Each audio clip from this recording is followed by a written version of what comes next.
গাইছ আৰু দিনটোৰ অত্যন্ত গৰমৰ পৰা পৰিত্ৰাণ পাবলৈ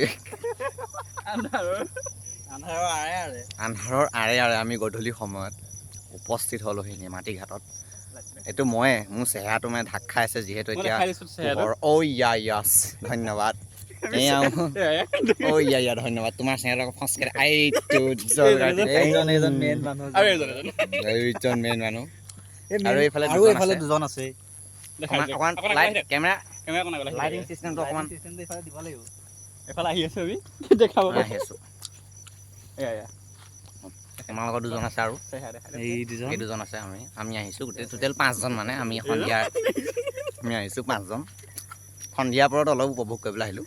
বাকী আশা কৰোঁ আপোনালোকে চেনেলটো ছাবস্ক্ৰাইব নকৰিব, যিহেতু ফটা ভ্লগ আহিব।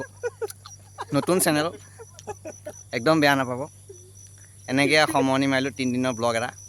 ধন্যবাদ। সোনকালে আহিব লাগিছিলে।